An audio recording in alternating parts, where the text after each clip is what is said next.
coming in too. And being different ones, they'll be coming in later, but at this time, welcome to Central Florida. Well, thank you very much. It is, thank you all for coming out. I apologize for being late. Politician time is always a little bit late. I was in, it was just an hour ago. I was in Withville, and we stopped with the AEP and Gigabeam folks and Israel Quinn to see some of the broadband deployment. And we'll talk about that in a couple minutes. I want to make sure Israel gets a chance to say hello. It's nice to be back in Grayson County. I have many fond memories. I remember, I think when I ran for governor, there was a wonderful lady who was mayor at that point of independence, and standing in the grocery store parking lot shaking hands, which was one of the memories. Then I can't think of Grayson County without thinking of Mary Lilly and Jim Knuckles. Jim and I served together on the Virginia Healthcare Foundation, going 30 years ago.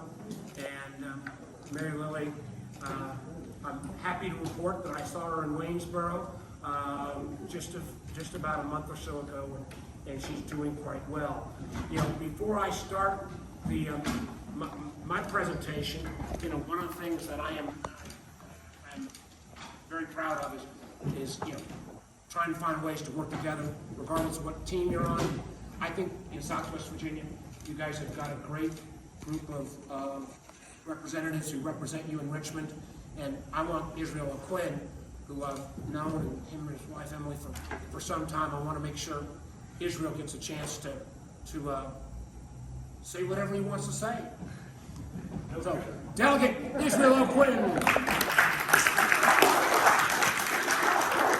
Supposed to introduce Senator Warner, but you already introduced yourself, so it's not necessary. No, it is exciting to be able to be here today to talk about something that we worked on for a long time, rural broadband. And Senator Warner was one of the first people talking about this when people thought, really, you were crazy. In the 90s talking about rural broadband, and now here we are. And so, this is one of those things that was really above my pay grade, but the bill sort of came my way. APCO had done this study. We were able to pass a bill that gives Grayson County the opportunity to be first in line to try something that's never been done before. We were talking earlier at the stop prior to this that now we've got states all over the place wanting to figure out how they can operate off of this program. So it's very exciting. The implementation of it is above my pay grade as well. I readily admit that. But we had a lot of help getting this bill across the finish line, and the county stepped up and helped push, and we had our legislative delegation that got behind it wholeheartedly, and so it is exciting that we've got this to a point where we're going to be able to cut probably a decade off of 100% coverage. It's very exciting. We have funding behind it as well, so it's good. Glad to have Senator Warner here as well. Someone who obviously has served as governor before, and now serves as chairman of the Senate Intelligence Committee. And it goes without saying, it's no secret, we're not the same political party, certainly not from the same part of the state. But I can tell you that when you look around at other legislators in other parts of the country, there are lots of them, regardless of whether they're Republicans or Democrats, that if their U.S. senator is of a different political party, they never talk, ever. This is sort of outside the norm, and I can tell you that you don't have to work with your federal representatives to get something done, but it sure does help if you do. And so, though we may, disagree on things at times, there's never been a situation where I haven't called, asked for something, that the answer's been no. So, there's something to be said for that. So we certainly appreciate you being here today. We appreciate folks from APCO being here as well. And I will pitch it back over to you. All right, thank you. Thank you very much. All the knowledge we've got, obviously, members of the Board of Supervisors and representatives from Congressman Griffith's office. What I'm going to save the balance or most of my comments to kind of talk about broadband. I'm a little crazed on this, a little obsessed on this. Those of you who I've never met before, my background was 20 years in the cell phone business. I started a little company called Nextel, and I've been, as Israel said, a little bit of a zealot on the need to make sure that broadband is available, high speed, affordable. And for a long time, that was kind of pushing the rock up the hill. But I think after COVID, it has become, I think more obvious. I'm not going to say broadband is going to be the solution to every problem by any means, but I will say that if a community doesn't have it, its chances, particularly for its young people, to have a future is going to disappear. Again, as Israel said, we may have different D's or R's attached to our name, but we have a very, very good working relationship. The same thing with Morgan. He and I worked together when I was governor, and he was majority leader at that point. And his job was, and we've laughed about this at times, his job was to try to criticize me at least 3 times every day I was governor. So it was, something that went kind of with the thing. We got along and we still work together. I wanted to take a few minutes though and talk about a couple other pieces of legislation because I think historically people will look back at this Congress, and I've been in the Senate now for a while. I can't say this about most of the Congresses, but on this Congress, and say more stuff got done than virtually any time in recent history. And the ironic thing is because most people assume, if you read or follow the news, you assume, oh gosh, all these people in Washington, they're at each other's throat all the time, trying to scratch each other's eyes out. The truth is, we actually, most all of us get along. I have been willing to acknowledge that if there was a secret poll done, I can almost guarantee with 90% assurance that there would be almost complete unanimous agreement on who the 3 jerks are in the Senate. I won't call out any of their names. I'd acknowledge one's from Texas, but I won't call out any names. But a lot of the stuff that's actually happened in the last year has actually come about because a group of us, I kind of joke, I work in the other place in America, being a gang member is a good thing, where a gang of 3 or 4 Democrats or 3 or 4 Republicans will sit down and say, we got a problem, and the traditional system is not. And the points that we put on the board, I think, are pretty significant. Let me run through them real quickly. One, it's been, frankly, almost since the Eisenhower administration, since the country's made a major infrastructure investment. And that was always our competitive edge in the rest of the world. We had better roads, we had better airports, we had better systems. That had slowly eroded away. So we came up with an infrastructure bill, broadly bipartisan in the Senate. It will very quickly, $8 billion in roads for Virginia, billions of dollars additionally in terms of water and sewer systems. One of the things we need in Southwest Virginia, frankly, in addition to roads, is additional rail. We're going to get rail to Christiansburg. I'm committed to getting rail all the way down to Bristol.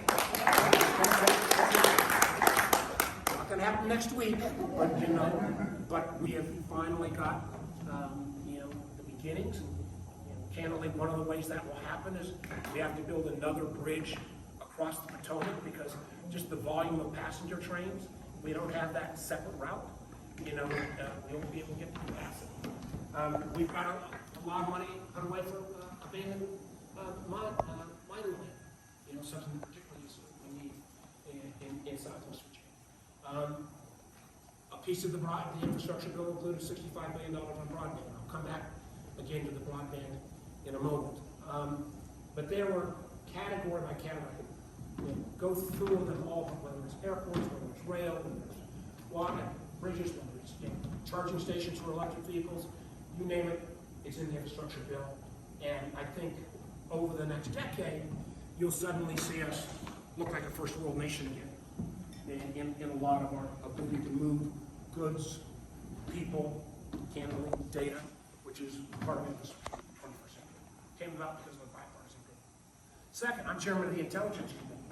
And one of our, I think our single biggest challenge we face on a global basis is not,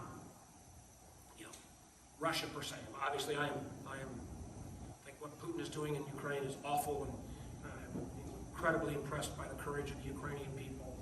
But the long-term challenge we face, this country, and frankly, I think most democracies, is the rise of China. And when I talk about China, I think it's really important to make clear, at least the way I view it is, my beef is not with the Chinese people, it's with the Communist Party, it's with President Xi Jinping. I think, matter of fact, if politicians kind of bash China, all that makes it sound like is that we're anti-Chinese, and that plays right into the Communist Party's agenda. But we've seen in China a country that has an economy almost as big as ours, and candidly, area after area is investing in cutting-edge technology at a rate that we used to invest. What drove this home to me, my background being in the wireless business, was to see China come up with a company named Huawei that suddenly was dominating the next generation wireless. It was an enormous national security threat, and we had no Western alternative. And to kind of give you a little bit of what scared me a little bit, there were a lot of rural telephone companies around our country that bought Huawei equipment. We're trying to get rid of it now. But if you do an overview of where this equipment was sold and where our missile bases are, it was a complete match. And like the Pentagon RTO, that's holy heck. But it was an example of the kind of competition where in a field, whether it was telecom or whether it was artificial intelligence or synthetic biology, suddenly we've got a competitor, unlike anything from an economic standpoint that I've lived through. And one of the areas that drove that home was the whole question around semiconductor chips. Now, semiconductor chips are in any device that has an on and off switch on it. Your cell phone's got dozens of chips in it. Your car has got thousands of chips in it. Your refrigerator, you name it. And one of the reasons, many reasons we got the level of inflation we do is that there are literally thousands of cars that have been produced in this country that cannot go to market because they don't have 50-cent chips in them.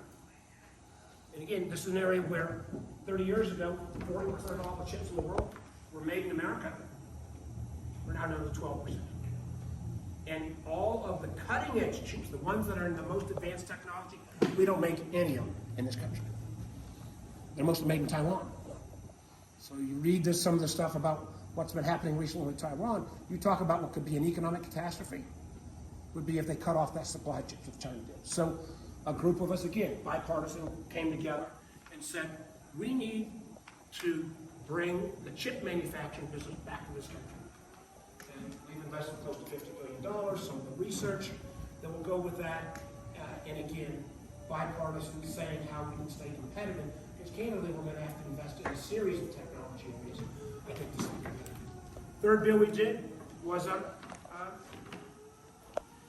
honoring our commitment to our veterans. I mean, there are a whole lot of veterans who served in Iraq and Afghanistan that got exposed to these, what's called burn pits, where there were all kinds of chemicals, weapons, whatever, that just were disposed by frankly, burning. And the noxious fumes and chemicals that took place, we have literally thousands of servicemen that are, honestly not dissimilar to what happened to some of the firefighters after 9/11, even though it took a couple years to manifest itself. That we now have made a full commitment that we're going to honor that commitment to those veterans and make sure they have their care. That was bipartisan as well. And then this last bill, it was, frankly, it didn't end up being bipartisan, but on a private basis with a lot of my Republican friends, there was an awful lot of that they liked. Did a couple of things, and then we'll go to the broadband and we'll open up the questions. It says, on energy, for example, I think I was in Buchanan, I guess it was just yesterday, but all these things start to merge together. You look at how the weather patterns are changing, the kind of storms that we are seeing, the flooding that's taking place. We have to make a transition, I believe, to a cleaner energy mix. But you can't flick a switch and say you're going to change overnight. And frankly, I know, that some of my friends who are on my side of the aisle here will probably disagree with me on this, but we got to make a transition. And frankly, it doesn't make any sense for us to say we're not going to use American natural gas when we then go to beg the Saudi Arabians to produce more oil so we can get our European friends off Russian oil and gas. So we changed the mix in this bill to say, let's go ahead and use some of America's natural resources as partially a transition, still make the investment in climate change, recognize as well we got to do all of the above. Again, probably some of us will agree to disagree, but I think that means carbon capture, I think that means hydrogen, I think nuclear power has to be part of the mix.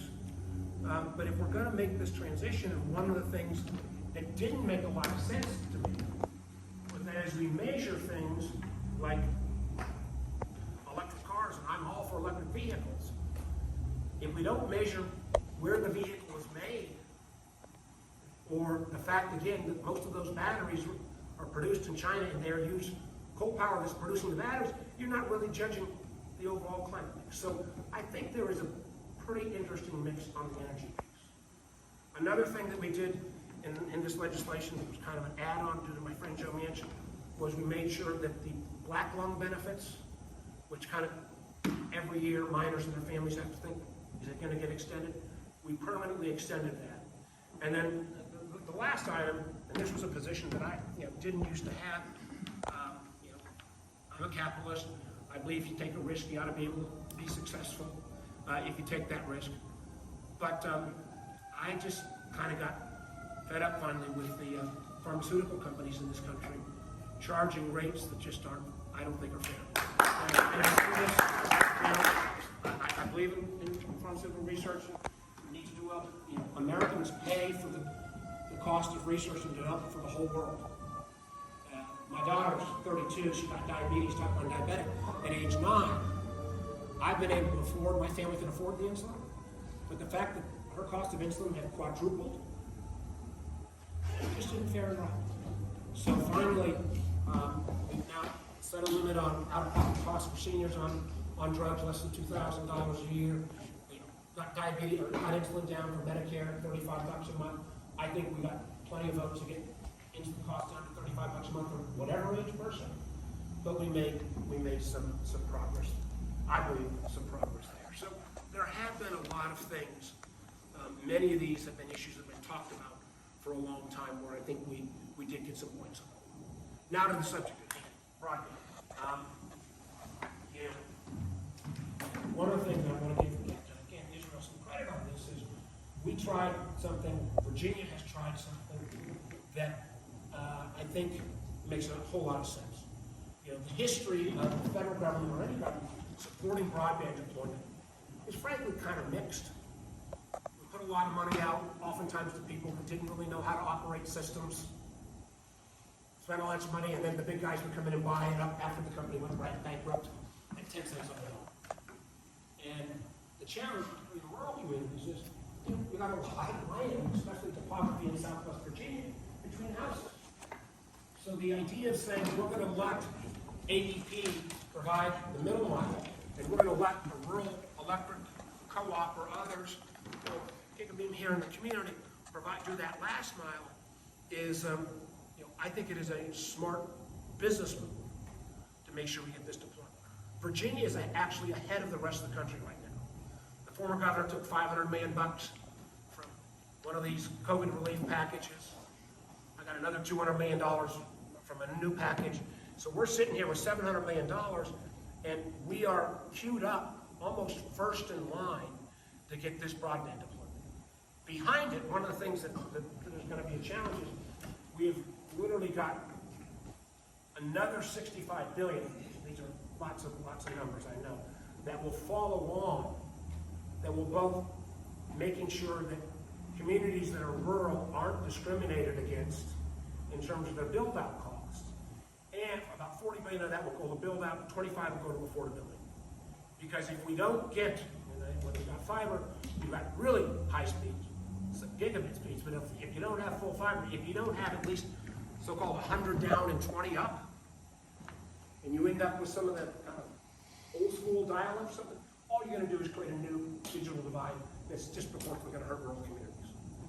So I believe we now have the capacity to have the funding, part of the affordability as well that we're trying to, we've gone with the big guys, and I don't want to get into too far over my skis on this because I'm not sure what the local deal here is. So, but it's to try to make sure that you have a base package that will come out somewhere in the $30 to $35, $40 range. So some level of affordability. And there is no reason why over the next 3 years, we can't get to 95, 97% built. Frankly, there may be a few percent that still needs satellite. Matter of fact, out in Wise County, Elon Musk's company, Starlink, is trying to provide. There's going to be half a dozen other providers that are kind of coming in the queue. But the final result should be that within the next 2, 3, 4 years, everybody in the county should have that service. And the fact that the board of supervisors, that you guys took the plunge even before the feds ponied up this dough, a lot of courage. God bless you. The only thing I worry about a little bit is, and this is something I'm still working on, and then I'll hush and start taking questions, is I don't want a county that ended up having the courage to act first to get penalized, because at the end of the day, 2 years from now, there's a lot of additional federal money and you've already used up your local county money. And I'm trying to, this is as much a business accounting issue as anything else.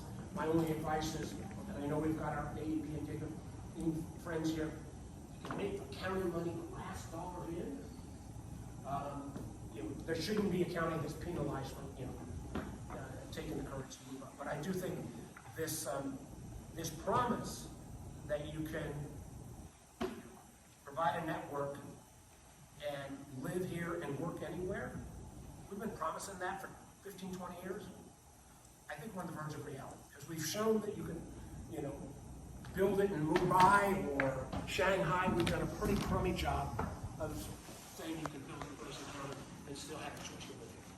We should be able to get that. That should be a problem in the rear view mirror in the next couple of years. But we've got to do the oversight the right way. So that was a longer than I had hoped in terms of the opening spiel, but I do think we put some points on the board. I do think, I am more optimistic about both where our country's headed, and for that matter, the value of democracy versus other systems, frankly, the courage of the Ukrainian people who are voting with their lives to say we will give up our lives to try to have a little piece of the system that we take for granted every day in this country. It's something I've spent a lot of time reflecting on, realizing we are very blessed to live in the greatest country in the world, and with all our flaws, it's still the best system. And we ought to be able to have places where we can agree to disagree without questioning each other's patriotism or morality or faith. And the report I can give you from at least the front in Washington, with a few exceptions, is that the vast majority of people I work with are trying to do what they believe in their heart is in the right thing, in the right direction for our country. So, in the spiel, I now am, floor is open for questions, comments, suggestions, criticisms. Who wants to go first? Yes, ma'am, here. Okay, the rural broadband is way overdue, and I'm really glad it's finally come here. 20 years ago, when you were thinking about it, it was being installed in Lemhi County, Idaho, which has 2 people per square mile. Now, we have another issue that is pretty significant for rural communities, and that is access to health care. In this county, we have a hospital that's owned by a private equity fund. And that just makes you start thinking, because when private equity moves in, it tends to lose businesses, and if this community loses its hospital, that's a significant hit to its economic viability. Second thing, primary care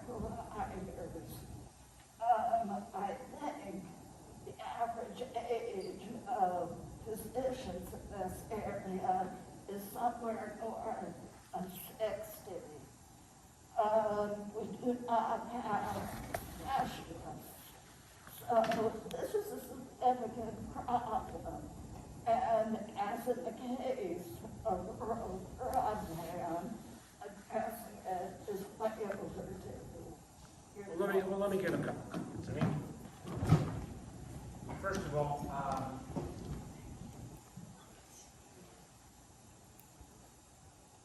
we had kind of the best and the worst healthcare in the world in our country. We had the best and the worst. And might be the first to acknowledge, you know, the ACA, Obamacare, whatever you want to call it, not perfect at all. But the alternative, where I disagreed with some of my friends, of throwing it out without a replacement, I don't think made sense. And one of the things that was in this last bill was there were some maintenance of some of the subsidies of folks, because the people who kind of get the hardest hit in this country, I think, are middle-income Americans. That you qualify fully on Medicaid, it may not be perfect, but if you're way at the top. But some of the subsidies that tried to maintain the costs were going to be preserved for the next couple of years in this last bill. Number two, what I think one of the biggest problems we got in our healthcare system is I've never seen anything that is more screwed up in terms of pricing than healthcare. Because again, who really? The only people who pay full price are people without health insurance. And if I could wave a magic wand, one of the things I'd wave would be this whole notion of PBMs, pharmacy benefit managers, where they charge one price, they give a rebate back that's kind of basically a kickback on a legal framework, and nobody has transparency. What your hospital charges has no transparency versus what they get paid. So somehow figuring out a pricing system that is more honest, I think would go a long way. I mean, that doesn't even get to kind of quality care, but at least trying to figure out the pricing. And I don't think either party has done nearly enough on that second. Third is, and I'm not going to comment specifically on the hospital here, quotes or what, although I do have some, I would make mention that when I was doing lots of presentations in a bipartisan way. I'd always go with a Republican senator and present to different industries about some of the challenges that China poses. The one industry pre-COVID that wouldn't even meet with us, and these were classified settings, was private equity. Now, chances were they were making so much money on some of these Chinese tech firms they didn't want to hear. But anyway, listen, I was in venture capital, I was related to this, I'm not, throwing stones, but there are some challenges. I think one of the things that we can address, though, right now, in terms of primary care providers, we got a primary pump. I think the legislature has got some initiatives. We've had these kind of ebbs and flows on primary care for some time. What I'm as worried about as primary care providers is our nursing shortage. And the nursing shortage, if on nursing and teachers and a couple of these key priorities, I think we ought to be a lot more generous, a lot earlier on student debt forgiveness for those areas. I'm not for wiping out everybody's student debt. I don't think that's fair or right. I would refinance that at a much lower rate. But I think in some of these areas, particularly around nursing, we have to get more supply in terms of personnel. Because otherwise, you just, and the rural communities are going to be the ones that get hurt the worst. Those are a couple of suggestions. Let me make sure I take right here in the back. We need your help with something. Let me illustrate it. It's my life. So it's early spring. Every night I take a shower, go to bed. And about 2 weeks, my skin was burning, not just itching, but burning and burning. And I didn't know what it was. I'm not allergic to silk, I promise. And then a neighbor went up the hill to the Christmas tree farm above me and took a picture of the label of what they were spraying, and I researched it. And it was besieged by Syngenta. And apparently the symptoms that I was having was called paresthesia.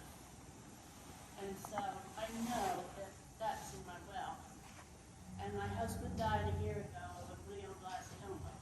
You cannot tell me that pesticides were not a factor in that, plus my next door neighbor.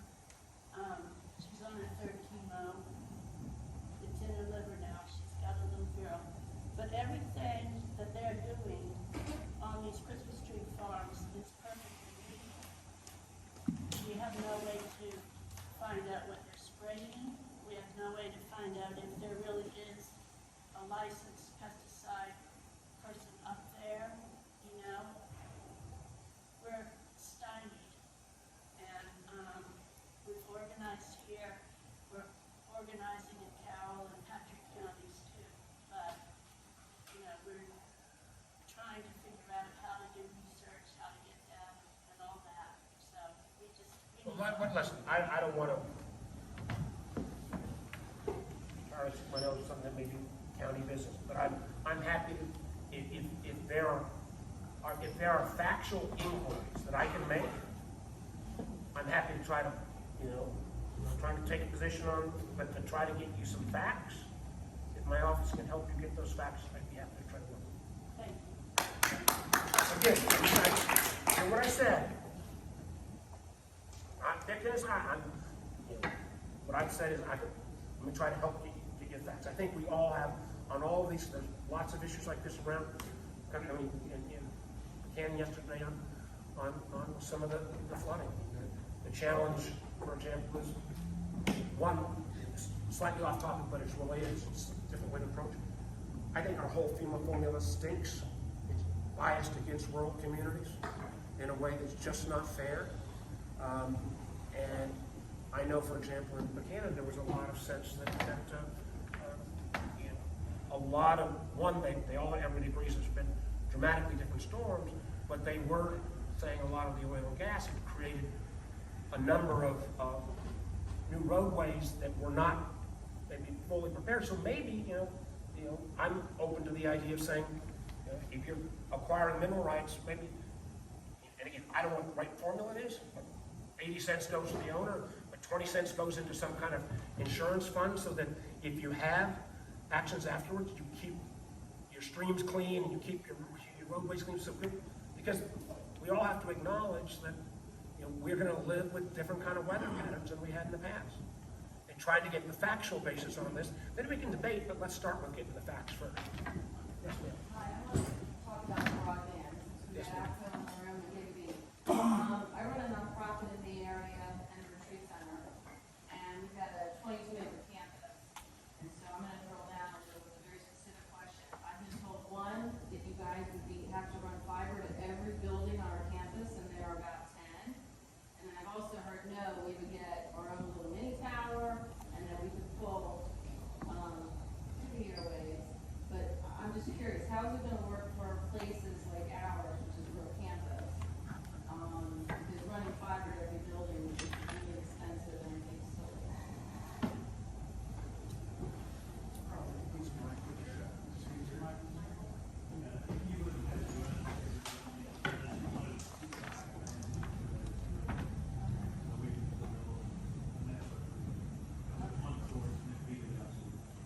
Okay, that's what we were hoping. Yeah, but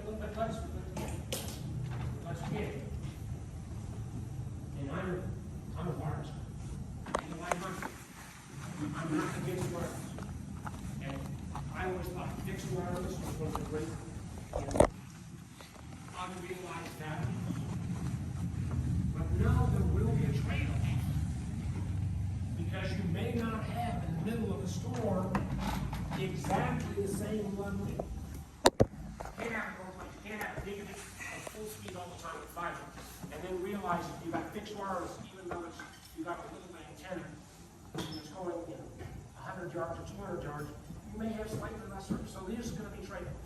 Well, I'm used to 3 megabytes. Don't worry. You know that's a great 1980s speed. So I think we can do better. But I do think one of the things, because the challenge we're gonna try, what we wanna do is, the affordable, broadband is great, but if it's not affordable, that's not gonna solve the problem. So this is the kind of mix and match we gotta do. I wanna make sure I take a few more since I'm yapping too long here. At what point will the whole county have broadband? Do we know that yet? Yeah. Here is one of the holdups right now. One of the holdups on the federal money coming out, this big slug of dough, is, and I think you probably experienced this in your county, I can tell you, I live in Alexandria, but I got a farm in King George, we have a problem big time in King George. Oftentimes, the incumbent providers, they provide a map of coverage to the FCC. Problem is, the maps they provide usually don't tell the truth. And they may say, oh, we cover 80% of the county, but you live in part of the county that doesn't get coverage. And the reason why they have those maps, I'm trying to make sure this guy can't tell me every note I want, but is they have these maps so they can claim, oh, this is our territory. You know, you can't have some competitor come in. This is why Israel and his colleagues were courageous, because, you know, when they said, okay, we're going to create more competition, all the incumbent providers said, don't do that, we cover these areas. Well, baloney. It's a politically correct way to say they weren't telling the whole truth. So the maps are supposed to be done by September, October. That'll mean the federal money will start being able to go out. I don't want to jump ahead of AEP, but I do think you're talking, you know, it will be a couple-year process before everybody gets fully served. The good news I can tell you is, because your county's ahead, we're going to have a fiber optic shortage, because so much is going to be in demand. One of the things that I want to try to provide is, you know, there'll be some states that'll be 5 years before we get it. And one of the things I want to try to do is, you know, we need about 600,000 more installers, and we can train people in 2 to 3 weeks. And one of the things I've talked already with AEP and Gigabit about is, you know, these are decent paying jobs. These are $60,000 to $100,000 jobs. You know, with some training. You know, training people here that could work in Grayson County, and then when it's finished here, maybe work in North Carolina, or farther in Southwest, working in Tennessee. You know, this is a skill set level we are at. But I think that, I don't want to jump ahead. Is that about it, right? A couple years? Who else? I know they're giving me the hook. I want to make sure everybody gets a chance. I know, it's good to see you. This is kind of an intersection of two things. Is there going to be any kind of legislature, or is there some that's already been enacted I'm not aware of, about getting people broadband in an area, far-flung areas where it's a healthcare issue? There was, I can't think of her name off the top of my head, a lady who lives in a very far-flung part of Grayson County, and as I recall, she's not in the Gigabit footprint and may not be in the Gigabit footprint, but has like sort of intermittent access if signal goes in and out. And she has medical equipment that is a life-saving issue for her, and she has to literally drive somewhere to update the software on it so that it will continue to function correctly. Her husband, this isn't a life or death issue, but is working from home, but he has to drive to like a fast food joint several miles away that has good signal and like work from home in the parking lot. Now, I haven't verified any of this, but it was. It's very good. It's very good. Yeah, I mean, is there any kind of legislature that will kind of force the issue in rural areas like that where people don't have it and otherwise wouldn't get it? And probably the real question is there a fund to ensure that that goes through? And what kind of speed are we talking about in terms of making that an act? The short, you guys want me, you guys got an answer on that? You want me to try?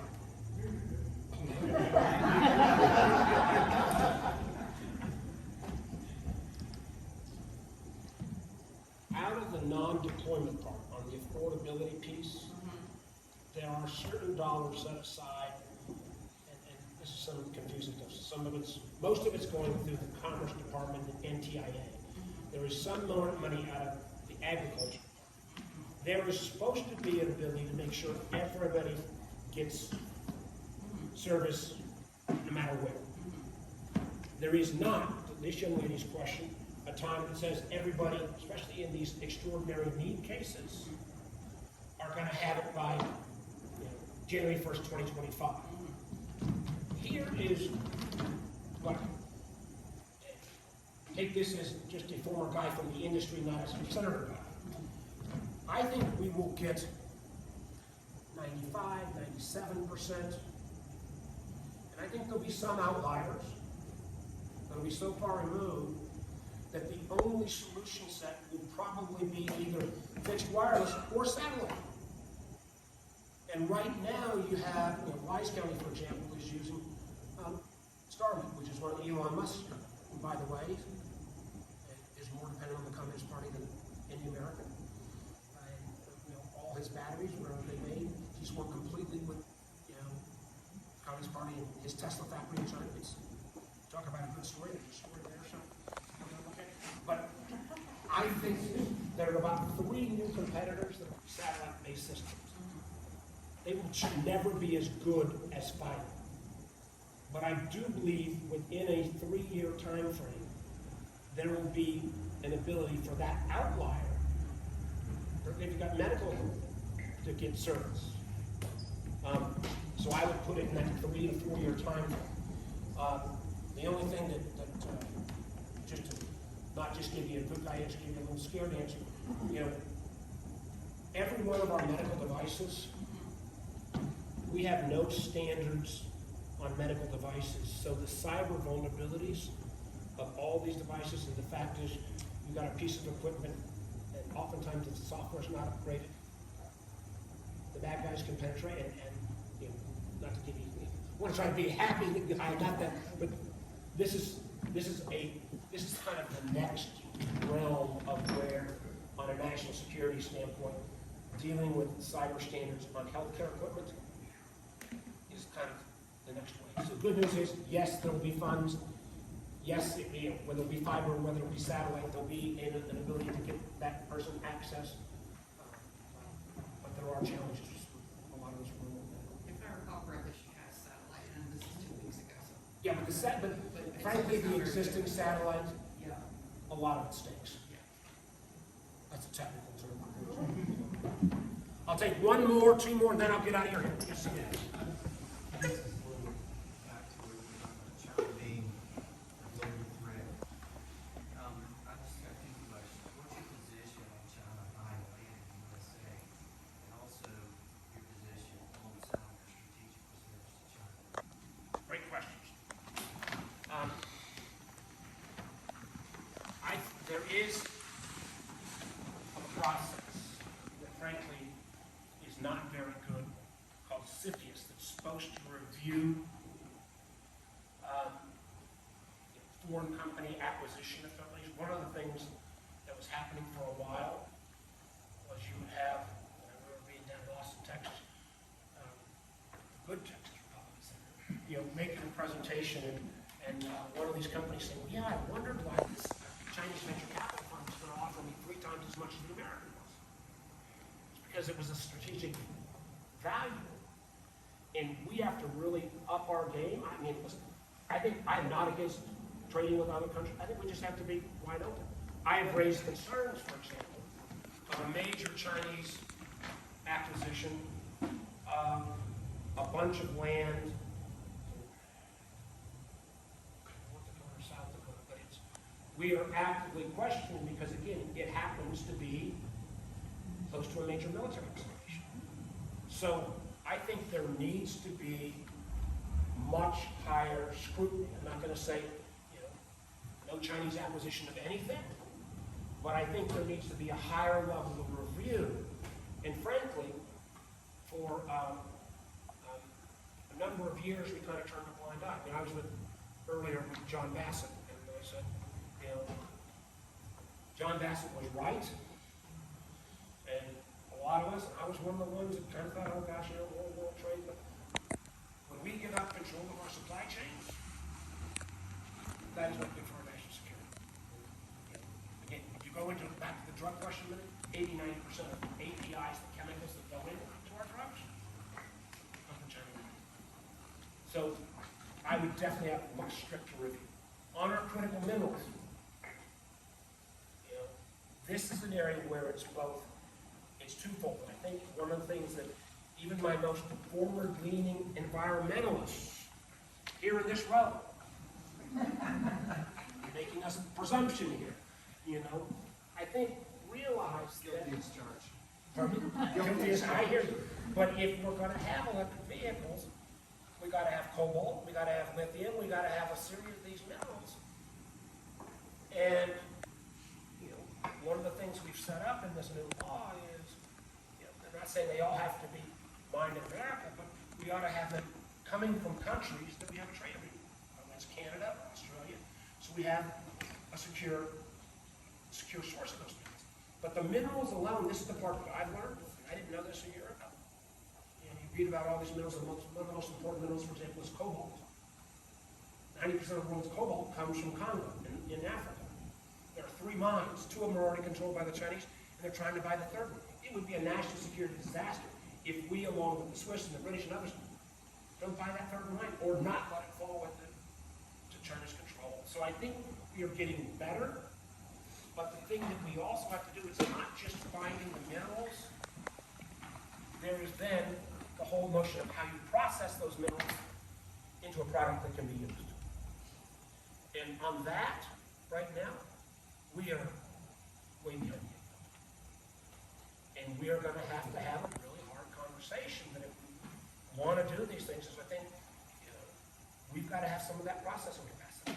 Whether it's here, Canada, Australia, Mexico, but we've got to have some security there. Because if not, I mean, the thing that has been, I think, somewhat irresponsible at times is that we measure the fact that there's not a lot of carbon output from the Tesla when you turn on the car and drive it here in America. But that's not fair if you don't then look at all the inputs that went into the car. I just think we need to be straighter with everybody on sourcing of stuff.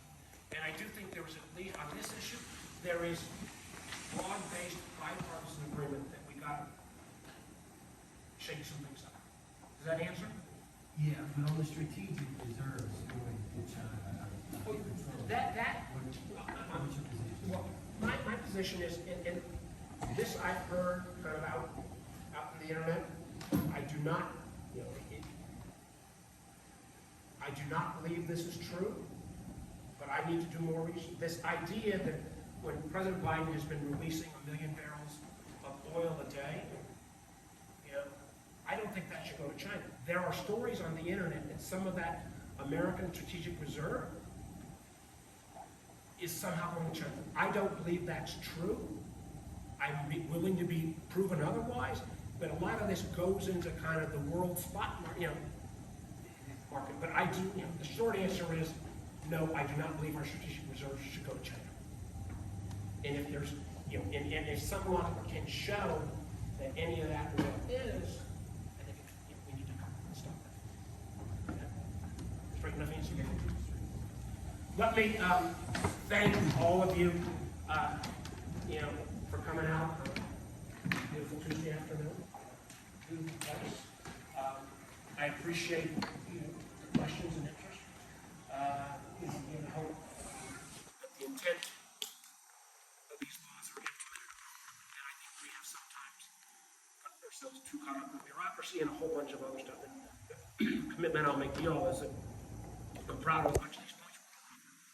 But the real success will be, can we implement them correctly? Can we make sure I can come back here in a couple of years and everybody's got high-speed affordable? Your friend who's got her metal equipment has got relatively secure. And frankly, I think the opportunities coming in the technology area are coming out there and all this stuff. But I think it is so important that America maintains its leadership. Without American leadership in the world, the rest of the world won't. And without American leadership, and frankly, for all our problems, our values and morals are a heck of a lot different. And I still think, the rest of the world still views us as the good guys.